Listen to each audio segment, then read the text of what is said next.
Billy back here with the Broship of the Nerds. And what I wanted to do today was something a little bit different, something I've never done before.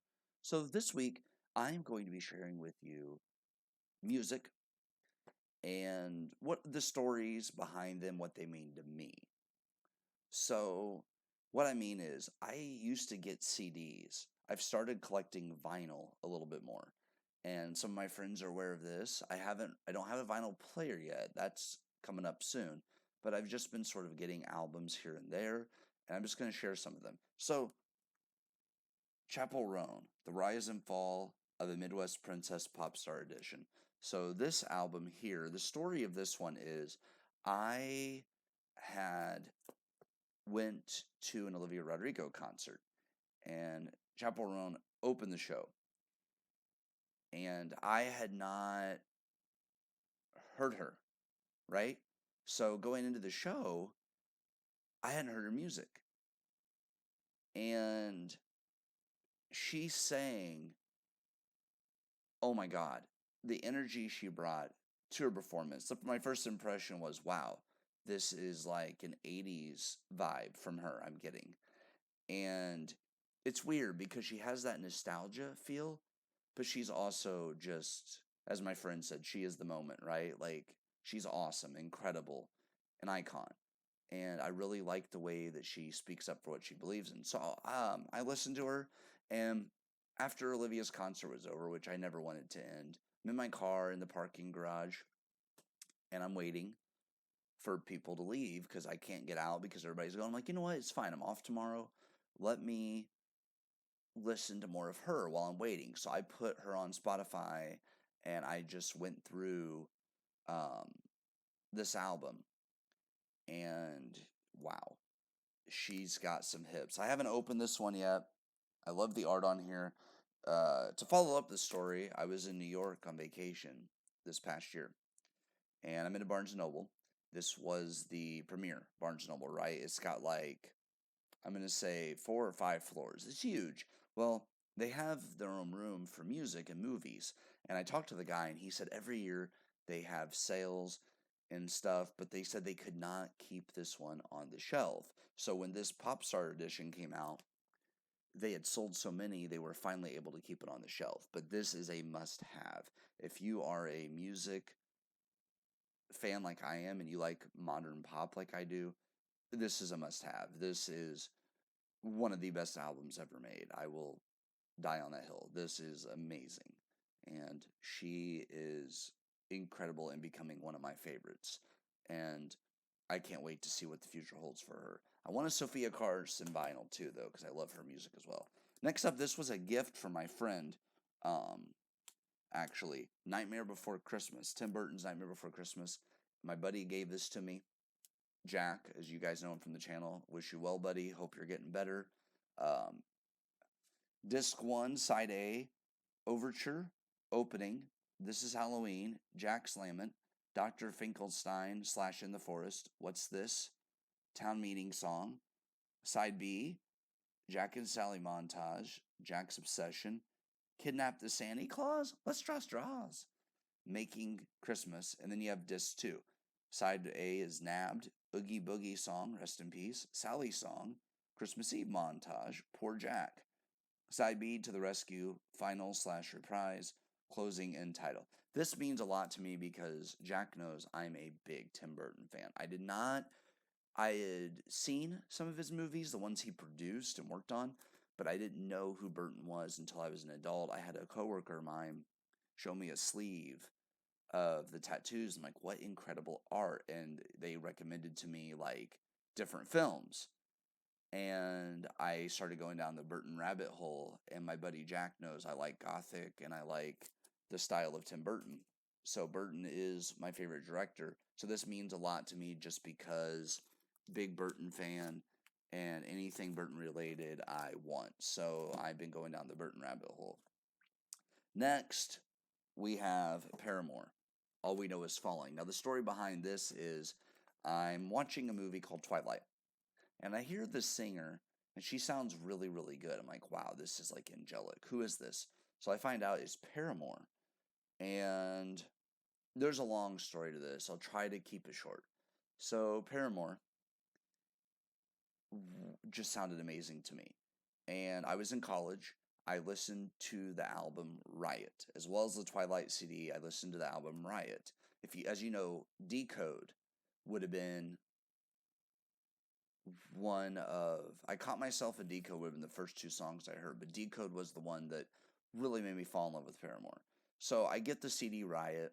I'm in college, and I'm driving to school every day, and I had that song on repeat. Went to visit some friends, and it was in a big rainstorm. It wasn't a severe storm, but it was heavy flooding, and I had to drive in the middle of the road to avoid the water. I only had one CD on me, and that was the CD, and that got me through a 4-hour drive. So my uncle who passed away, um, he actually lived in near Franklin, Tennessee, and he went to the same church as Paramore, and he was friends with one of the brothers that was in the band. So this comes full circle to me. I've seen Paramore in concert. Let me think here. They were with Hello Goodbye and then the Linda Lindas. So I've seen them twice, and I've kept in my room. I actually have some of the butterflies from when at the end when it falls down. Then I have the words "This is why" from the last concert. So this means a lot to me. So when I'd seen this album, I immediately got it because I love it. I still need to get Riot, but this one is very underrated. So we got All We Know, Pressure, Emergency, Brighter, Here We Go Again for side A. Here We Go Again was to me a very underrated song of theirs. Side B was Never Let This Go, Whoa, Conspiracy, Franklin, My Heart. All these I love. And they're very unique. Like they weren't afraid to take risk, and that's what I like about Paramore. But I just connect with them, always have, always will. Paramore, my favorite band of all time. Another one, Evanescence, Fallen. The story behind this is I thought about what if there was a female version of The Undertaker. Bring Me to Life was sort of like an alternate Undertaker type song to me. But I thought, oh, wearing the black, the hair is awesome, she's gorgeous. Like Evanescence to me, Amy Lee is amazing as a vocalist. This has Going Under, Bring Me to Life, Everybody's Fool, My Immortal, Haunted, Tourniquet, Imaginary, Taking Over Me, Hello, My Last Breath, Whisper, My Immortal Band version, Breathe No More, Farther Away, Missing, My Immortal Strings version, Bring Me to Life demo, Bring Me to Life AOL session, that takes us back a ways, Going Under live acoustic from 2003, Bring Me to Life live on Triple M's Garage session, June of 2020, Australia, My Immortal live at the O2 Arena in London. So just great, and the way it shines is awesome. I got this at Target. This was an exclusive Blue Smoke vinyl plus a poster limited edition. So as soon as I saw this, I had to pick it up. Next up is Ariana Grande, Eternal Sunshine. So the story of this is Ariana, from her first album, I was a loyal fan. I liked her vibe, loved her music. I heard the first song or CD, and I actually took one day my art professor actually for a class I was in. It was like art for elementary majors. Asked us to bring in music, and I was one of the only people that brought some in. So we listened to Ariana, and we turned it down because I admit, since I'm such a big fan, I had it up loud. That's the only way to play. You got to be loud with that shit with Ariana Grande. So, Eternal Sunshine. Um, I think I was listening to this.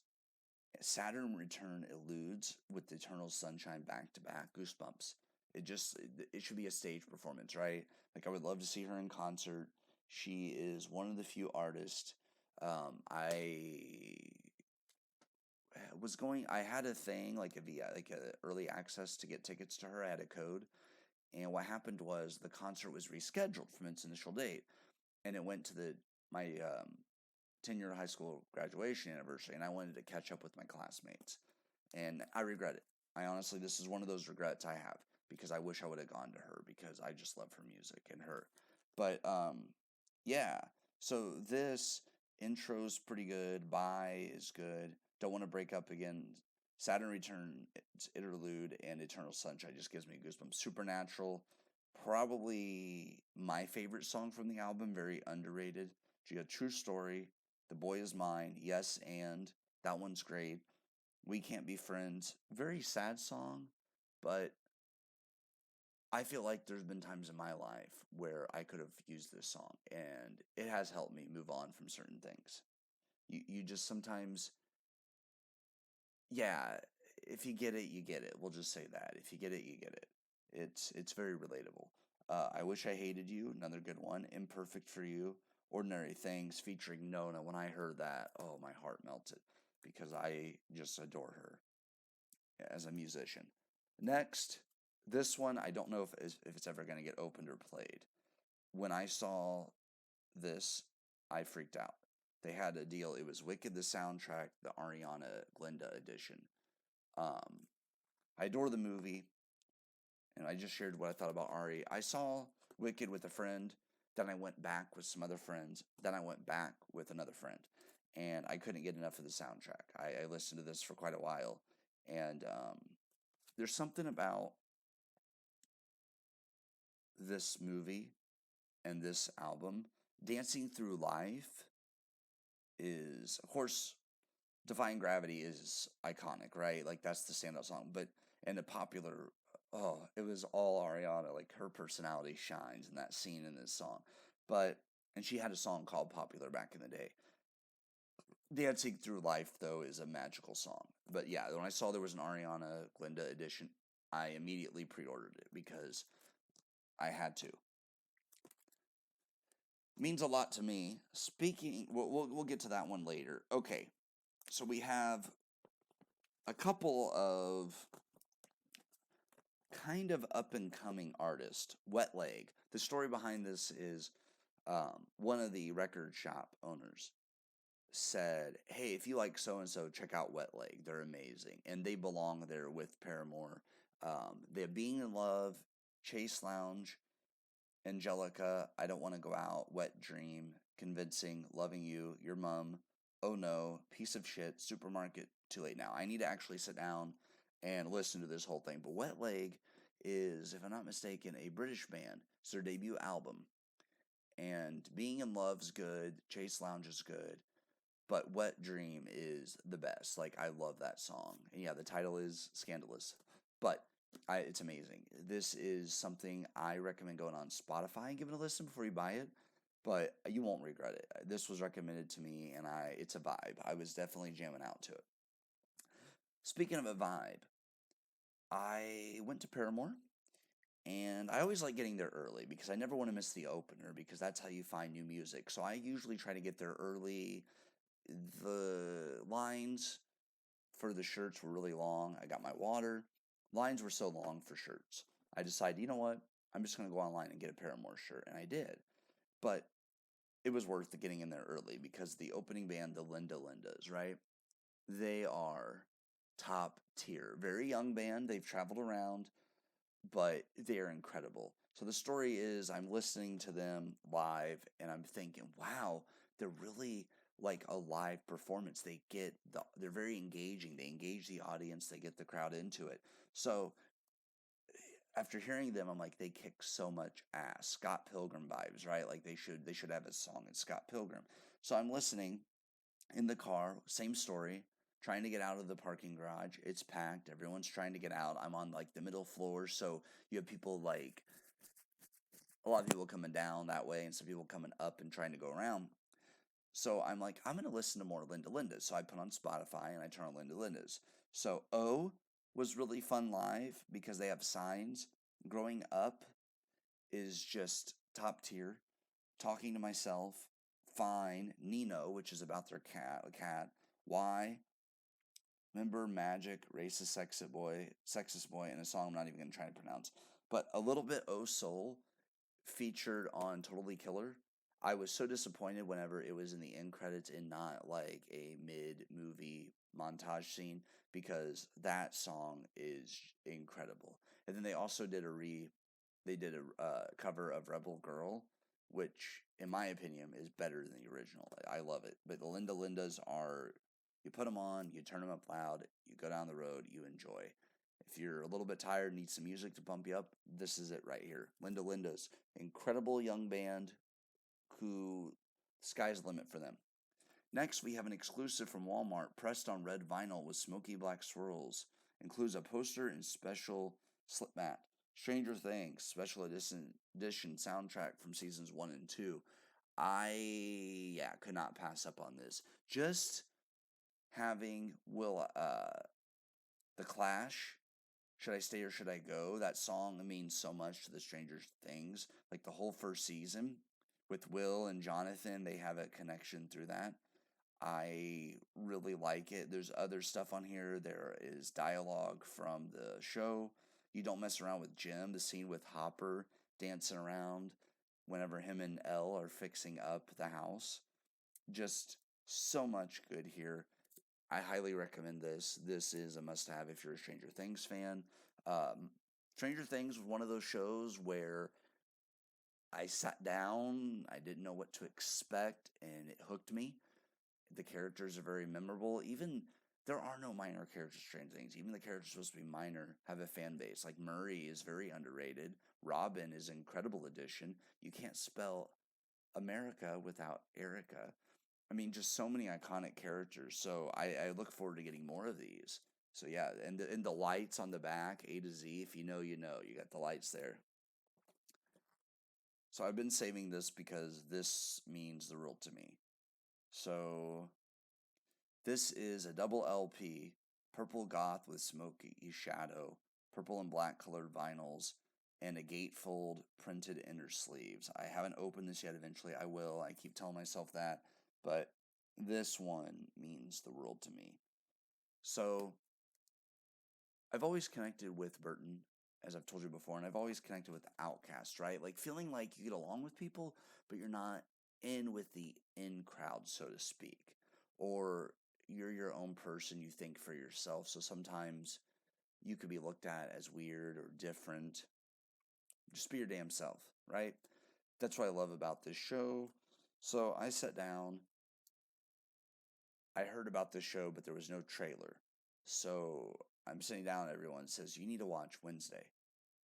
Like from the Addams Family Wednesday. I'm like, okay. So this led me going down the rabbit hole, right? So I sat down and watched season 1 of Wednesday. Season 2, part 1 comes out in August. One of my best friends and I, Eddie, who I do a channel called The Trick or Treaters on YouTube. But yeah, when I saw the Addams Family Wednesday, I went down the rabbit hole, watched Wednesday, was obsessed. I went back and watched the 90s movies. I've been watching the black and white show. But this, Jenna Ortega as Wednesday Addams, my favorite character in all of pop culture. I love Jenna's interpretation. She's my favorite actress, and Burton's my favorite director. Put those two together, what do you get? You get magic. That's what you get.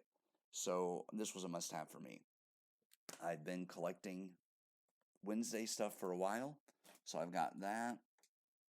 We got cars behind me. You can see the Wednesday that plays the cello. You got the Wednesday poster back there. I've got a calendar of Wednesday. That's my fun calendar. I have a work calendar and I have a play calendar. Wednesday is the fun calendar. I got all my fun stuff on there.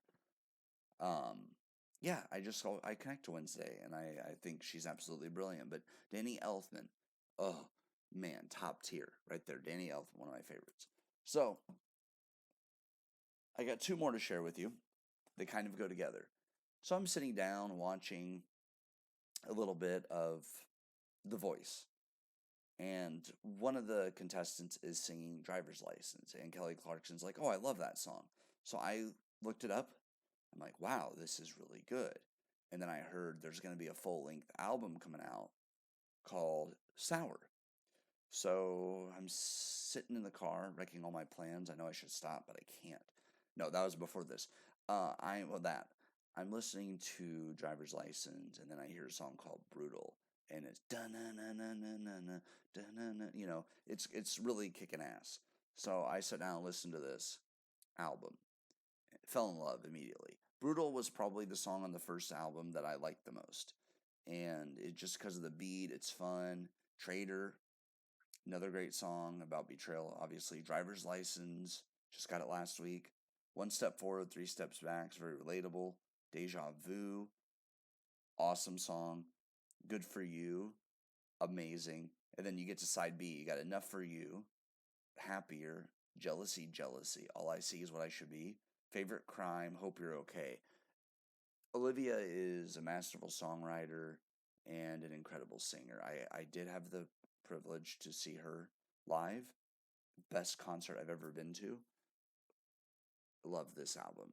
This album is still up there, and to me, it's the greatest, one of the greatest albums of all time. But you have what they call that sophomore slump. A lot of times, the artist release a second album, it's not as good. As we discussed earlier, Paramore's second album, amazing. So the pressure was being put on. Would Olivia have a sophomore slump? The answer is a resounding no. Guts came out. And I have the LP in my room.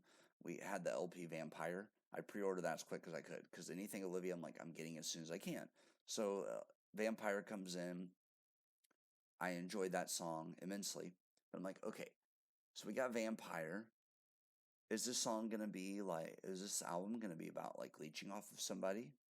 What's it going to be about? It was kind of intriguing. So then Guts was announced, and we get All American Bitch, which amazing song. Bad Idea, right? And I love how at the end of All American Bitch, there's that knocking that leads right into Bad Idea. So when Olivia did her Guts tour, that's how it starts. There's like her running to the stage and then her knocking and then kicking it off. Bad Idea, right, was the song that kicked off her live performance when I went. You have Vampire, which incredible. I love what she did at the Music Awards when she did that live. Lacey, somebody that you used to look up to. Ballad of a Homeschool Girl, so relatable with being awkward and just sort of, I don't know, like different things you've done that come off as awkward. I love it. Making the Bed, making your own decision after live them. I like that. Logical, great song. She was on the moon when she sang that. Get Him Back, that's how she ended it with the megaphone. I love that live. Love Is Embarrassing. The dance is so much fun, and seeing that live was awesome. The Grudge, of course, not being able to forgive. It was very heartbreaking because you're like, okay, she hasn't really quite processed that yet. She's not at that point yet. Pretty Isn't Pretty. The unfair pressure put on young women to look a certain way. Love that song. Very relatable for women. Teenage Dream. Another great song, and it was so adorable when they had videos of young Olivia like singing early and like what she became. Like, right, she's a kid, she has all these dreams. She's a superstar, and I love that. And what is not on this is Obsessed. Obsessed, so American. Scared of My Guitar. Now, Obsessed, I had never heard that because that was whenever they had like you had to have a certain version of the album to get those bonus songs. Obsessed, I'm obsessed with that song. I love it. Obsessed is one of my it's actually my favorite Olivia song besides Can't Catch Me Now, which she also performed live at the show. But yeah, Obsessed is incredible. And so that has been my vinyl tour thus far. I've been eyeing some other vinyls, the Halloween Town, the fact that it comes in a purple case and it's an orange cover or an orange vinyl is amazing. But yeah, that has been my journey through music thus far. And someday I will have more for you. But that's what I have on vinyl as of now. And I'm slowly getting more. And I plan on having a music/create room. Like, I want to do a home office library. But another part of me, if I end up having enough rooms, like spare bedrooms for it, I want to create a music room where I listen to music and then create. So sit there and do like my Halloween ideas, because every year I try to come up with a theme for my Halloween decorating. And I would like to have a room where I can just sit in and create things. My home library will be more for writing and reading, but then I like to have a room where I can just listen to music, unwind, and come up with projects like movies, more of an upbeat, fun place to create. So yeah, you take care, guys, and thank you for listening to my stories of music.